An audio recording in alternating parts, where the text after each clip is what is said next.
Shalom, amigos e irmãos. Nós vamos agora para a terceira parte do capítulo 2 do profeta Jeremias. A terceira parte vai do versículo 26 ao versículo 37.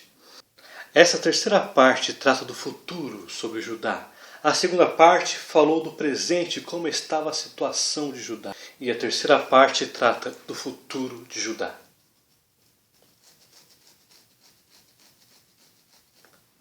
Comecemos. Como se envergonha o ladrão quando o apanham, assim envergonham os da casa de Israel. Ele, os seus reis, os seus príncipes, os seus sacerdotes e os seus profetas. Aqui, Adonai, o Senhor, está comparando o cenário de quando o ladrão é pego no flagrante no ato de roubar. Aqui acontecerá o mesmo com Judá. Será pega, de repente, no ato de se prostituir com seus ídolos.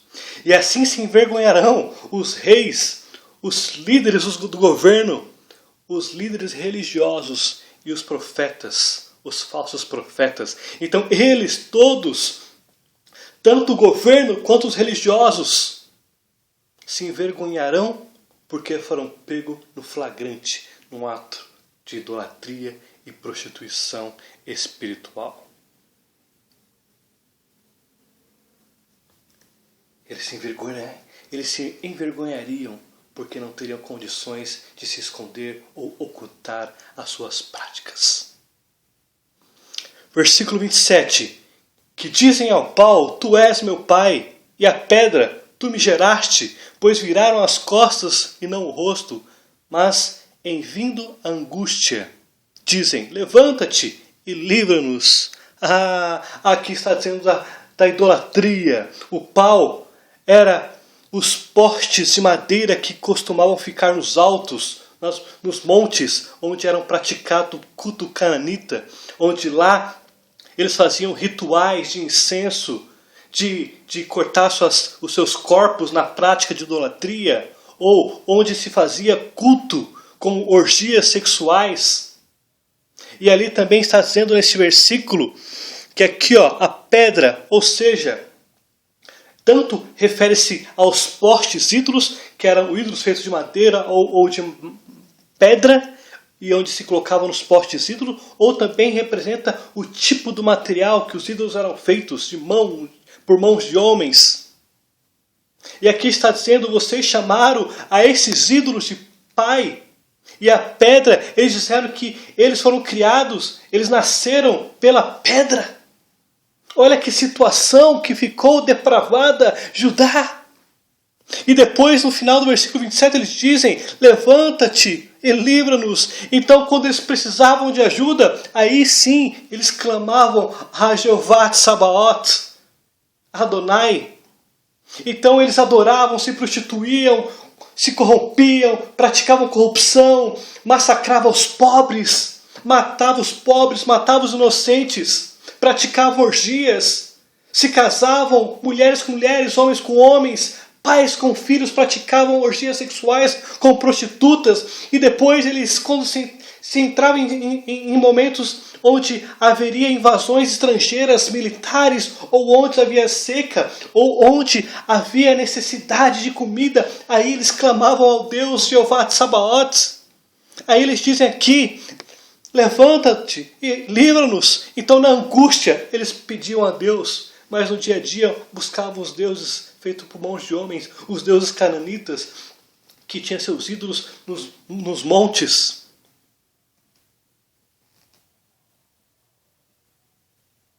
Versículo 28. Onde, pois, estão os teus deuses agora, para que ti mesmo fizeste?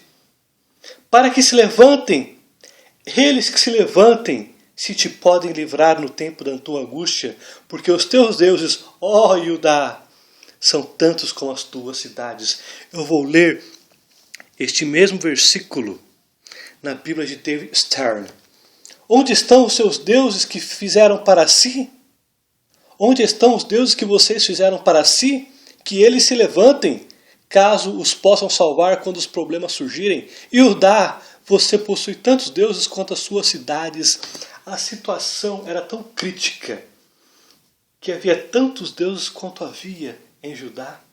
Judá é um espaço territorial muito grande, então havia muitas cidades.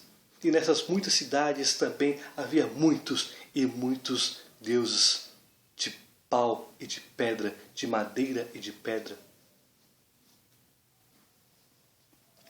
E aqui no versículo 28, Adonai diz o seguinte: recorram a eles agora. Recorram a esses deuses, se é que eles podem levantar para te ajudar. Afinal, vocês têm tantos deuses da mesma forma que você tem cidades. Da mesma forma que vocês têm cidades. Provavelmente eram deuses para curar o joelho, outro para curar o dedo, outro para curar o olho, um para dar dinheiro, um para casar, um para ter filho, um para falar com o morto, um para falar com o tio, um para falar com a avó. Então, devia ser deuses para cada tipo. Devia trazer deuses de várias nações, um para cada finalidade. E aqui ele está dizendo: usem esses deuses agora, não recorram a mim. Usem, chamem a eles, quem sabe eles não levantem e te ajudem. Versículo 29. Por que contendeis comigo? Todos vós transgrediste contra mim, diz o Senhor. O contendeis aqui mostra que havia uma rebelião contra o Senhor. Eles estavam bravos com o Criador dos céus e da terra, porque o Senhor dos céus e da terra parou de responder às orações da nação de Judá. O Senhor parou de responder às preces, às orações, porque o povo era hipócrita. Buscavam os deuses, na angústia buscavam a Deus. E aqui o povo começou a se rebelar. Por que você não ouve-nos? Por que você nos atende? Não queremos mais você. Por que você não ouve nossas orações? E aqui mostra a rebeldia. E mostra aqui a transgressão do povo para com Adonai e Yahweh. O povo estava numa depravação de idolatria muito grande. E ainda queria que o Senhor, Criador dos céus e da terra, respondesse às orações. Versículo 30. Em vão castiguei os vossos filhos. Eles não aceitaram a minha disciplina. Eles não aceitaram a minha disciplina. A vossa espada devorou os vossos profetas como um leão destruidor. Aqui o Senhor usou a disciplina para trazer arrependimento à nação. Ele feriu os filhos. E os filhos e os pais não ouviram e não se arrependeram. Aqui diz no versículo 30 que eles não aceitaram a disciplina. Foi em vão. E eles retribuíram a disciplina trazendo espada e matando os profetas como leão destruidor. Eles eram ferozes como leão para matar os profetas que o Senhor levantava. Judá, tanto Judá quanto Israel, tinham um histórico de matança dos verdadeiros profetas.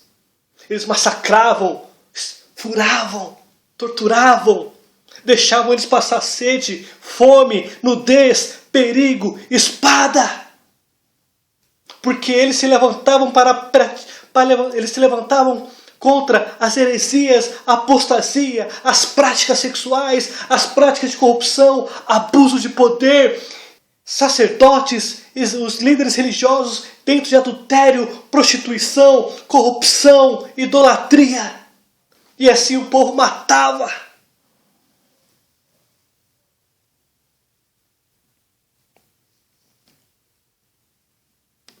A disciplina aqui é baseada na aliança mosaica e na aliança palestina. A aliança mosaica, Deuteronômio capítulo 28, 29 e 30. Aliança mosaica, Deuteronômio capítulo 30, versículos de 1 a 10. Que trata sobre as maldições e as bênçãos caso obedecesse, as maldições pelas consequências do pecado, da idolatria.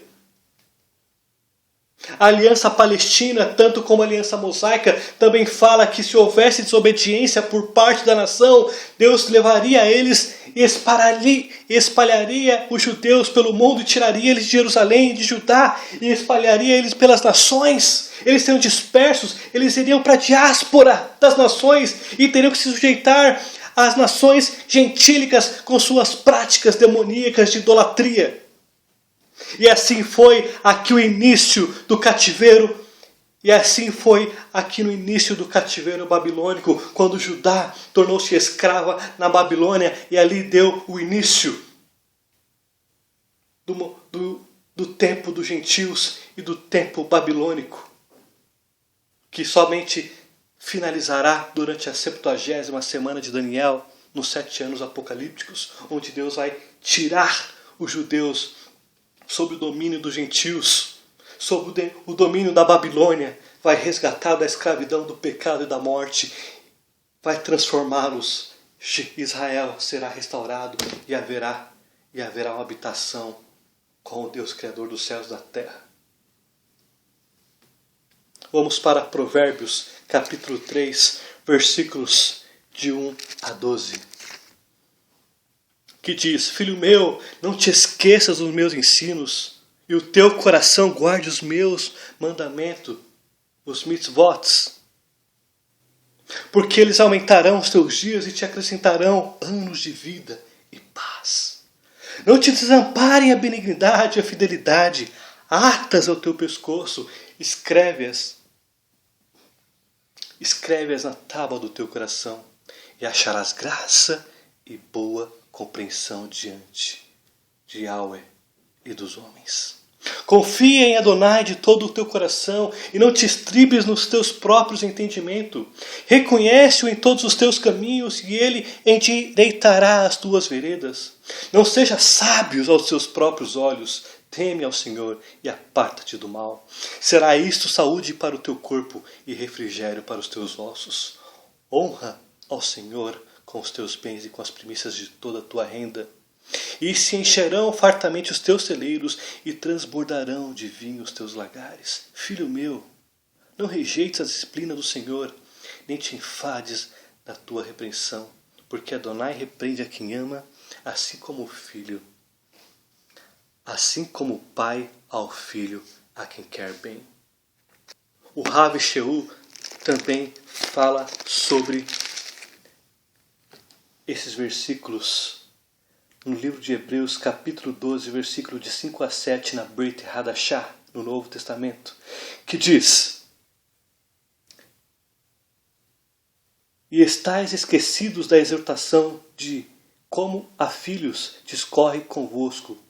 Filho meu, não menospreze a correção que vem de Adonai, nem desmaieis quando por eles é reprovado. Porque o Senhor corrige a quem ama e açoita todo filho a quem recebe. E para a disciplina que perseverais, Deus os trata como filhos, pois que filho há a quem o pai não corrige? E vamos complementar agora com o versículo 8. Mas se estais sem correção, de quem todos se têm tornado participantes, logo sois bastardos e não filhos. Aqui no livro de Hebreus fala que se há alguém que não é corrigido, então não é filho. Aqui, tanto em Provérbios quanto no livro de Hebreus, na Brit Hadashah, mostra a importância da disciplina na formação do caráter do indivíduo. A disciplina tem uma importância na formação espiritual, na índole do indivíduo e na mudança de rumo para um rumo correto. E aqui o povo, no versículo 30, não aceitaram a disciplina de Adonai. E pelo contrário, eles mataram os profetas à espada. Israel, Judá, teve muitos mais profetas do que os livros dos profetas, porque os livros dos profetas são profetas escritos. Mas havia muitos profetas que não teve seus nomes citados na Bíblia, ou não teve um livro com o seu nome. Os profetas que têm livros com o seu nome são a minoria. Havia muitos e muitos profetas. Versículo 31. Oh, que geração! Considerai vós a palavra de Adonai. Porventura tenho sido eu para Israel um deserto? ou uma terra da mais espessa escuridão? Porque, pois, diz o meu povo, somos livres, jamais tornaremos a ti. Aqui o povo estava numa rebeldia tão grande que eles estão dizendo que eles tornaram-se escravos. Eles diziam que com o Senhor, Criador dos céus e da terra, com Yahweh, Adonai, eles se tornaram escravos. Eles estão dizendo que eles se sentiam escravos do Senhor, Adonai. E agora estão dizendo, nós somos livres, nós não voltaremos mais para você. Não queremos mais você. Você não serve para nós. Você não serve para ser o nosso Deus. Nós queremos os ídolos, os deuses cananitas, os Balaíns, Baal. Nós queremos os deuses estrangeiros das nações. Nós queremos eles. Nós estamos sendo escravos com você, Adonai. E aqui o Senhor está dizendo, o que eu fiz para com vocês? Eu tenho sido um deserto para vocês, sem vida, infrutífero. Eu tenho sido um lugar de escuridão para vocês, porque vocês dizem que agora estão presos, escravos. Vocês estão dizendo que eu fiz de vocês escravos. Pelo contrário, eu libertei vocês da escravidão para que vocês fossem livres. E vocês estão dizendo que eu estou escravizando vocês. Vamos ver no versículo 31 da Bíblia de David Stern. Vocês desta geração atentem para a palavra de Adonai. Eu tenho sido um deserto para Israel ou uma terra de escuridão opressora? Porque meu povo diz, estamos livres para vaguear e não voltaremos mais para ti? Versículo 32. Acaso se esquece a virgem dos seus adornos ou a noiva do seu cinto? Todavia o meu povo se esqueceu de mim por dias sem conta. Vamos ver na Bíblia de David Stern, esse mesmo versículo. A menina se esquece das joias, ou a noiva do buquê? Mesmo assim, meu povo se esqueceu de mim. Há tanto tempo que não se pode contar. Vamos ver na Tanakh, na Bíblia utilizada pelos judeus na sinagoga. Poderia uma virgem abandonar suas joias ou uma noiva o seu enxoval? No entanto, meu povo me abandonou por dias sem conta. Aqui mostra o desprezo que Judá tinha para com Adonai, para com o Senhor. Assim como uma noiva não esquece do seu buquê, dos seus adornos, de todo o seu vestido para se casar, para encontrar o seu noivo, Judá não tinha prazer em se manter pura, virgem, com seus adornos, com a sua beleza para com o Senhor. Uma noiva não se esquece de seus adornos para casar, mas Judá tinha esquecido das suas bênçãos, do seu passado, do seu casamento com o Senhor, por tantos dias que já não tinha mais como contar. Versículo 33. Como dispõe bem os teus caminhos para buscares o amor, pois até as mulheres perdidas os ensinaste. Aqui, Judá estava numa depravação tão grande que Judá passou a ensinar as nações pagãs a como deveriam praticar a idolatria. Aqui está dizendo no versículo 33 que Judá se tornou mestra no ensinar. E aqui Adonai está comparando ela como uma amante que dispõe-se os teus caminhos para buscares o amor. O contexto aqui é amante. Ou seja, ela estava se dispondo a procurar amantes. Ela queria mais e mais amantes. E ela se prostituía com vários amantes. Ao ponto que ela passou a ensinar as nações de onde vieram o paganismo a buscar mais amantes, a se prostituir e a idolatrar-se. Ela se tornou especialista em assuntos de idolatria e se tornou professora para as nações gentílicas. Ela passou a ensinar as mulheres perdidas, as mulheres de índoles má, e passou a ensiná-las. Vamos ver este mesmo versículo na Bíblia de David Stern. Você é tão talentosa à procura do amor que mesmo a pior mulher pode aprender com você. Olha como foi essa tradução aqui de David Stern, excelente. Mostra que a pior mulher passou a aprender com Judá. Versículo 34. Nas orlas dos teus vestidos se achou também o sangue de pobres e inocentes, não surpreendido no ato de roubar, apesar de todas essas coisas. Aqui mostra que Judá tinha manchas em sua roupa por matar pessoas inocentes e por matar pobres. Ela passou a perseguir os justos e a matar os justos. Ela passou a exterminar os justos. E ela mergulhava em depravação, prostituição, idolatria, abuso de poder, roubos, homicídios, adultério. E aí, quando se levantava justos, ela matava. Então ela tinha sob o vestido dela o sangue dos inocentes, dos pobres, e usava os pobres, e abusavam de poder, e faziam deles escravos, e matavam eles.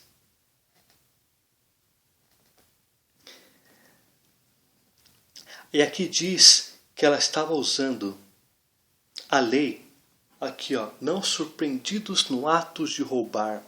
Ela estava usando a lei, a Torá, ela estava usando uma interpretação errônea propositalmente para matar os inocentes.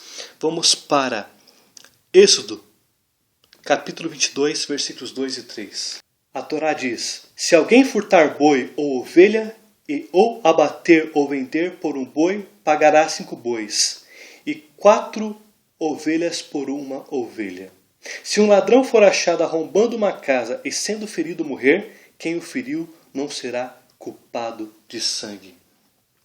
Aqui está dizendo que quando um ladrão invadia uma casa à noite, provavelmente porque quem morava na casa não tinha visibilidade de quem estava lá entrando, então ele poderia matar e ele não seria culpado pelo sangue daquele que tentou invadir a tua casa. Eles estavam usando a lei, uma interpretação errônea desta lei, para matar inocentes, para matar pobres.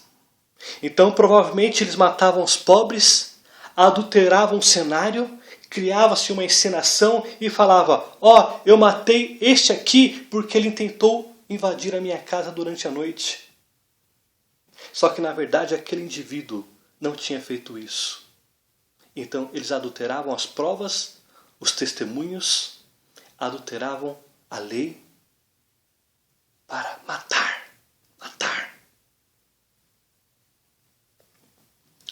Versículo 35. E ainda dizes,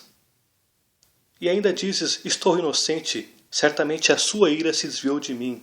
Eis que entrarei em juízo contigo.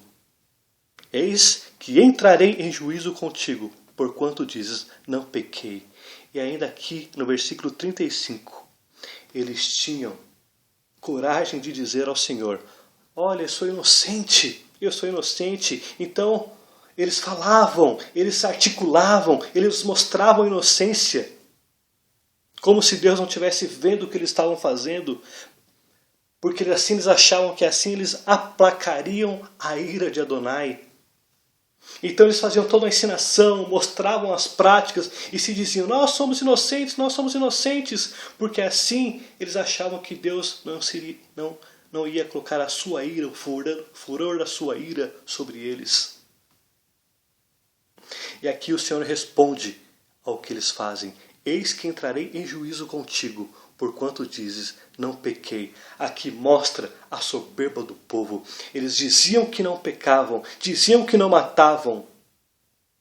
E aqui mostra ainda que eles não reconheciam seus próprios erros, eram soberbos e orgulhosos.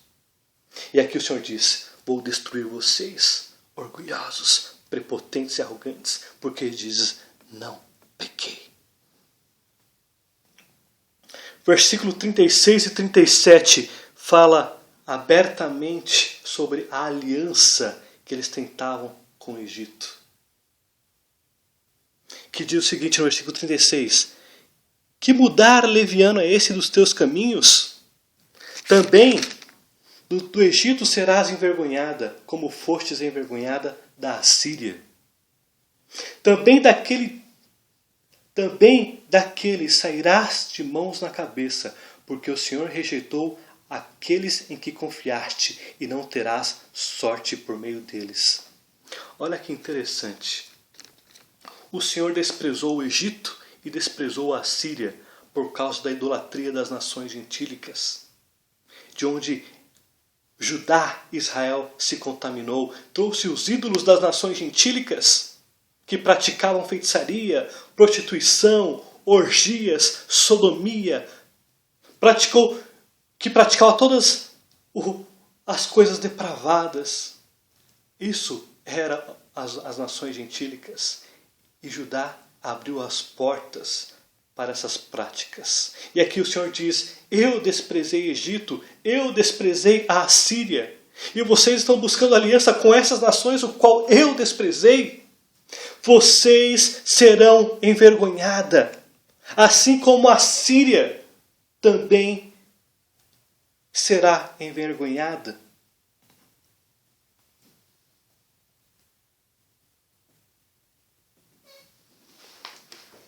Vocês serão envergonhados por essas alianças que vocês estão fazendo com essas nações.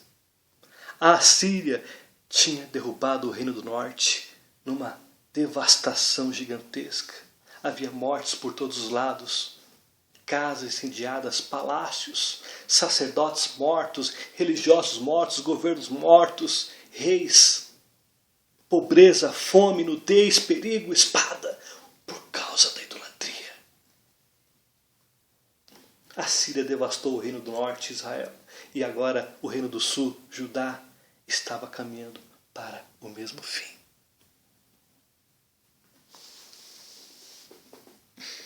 Aqui mostra o versículo 36 e 37.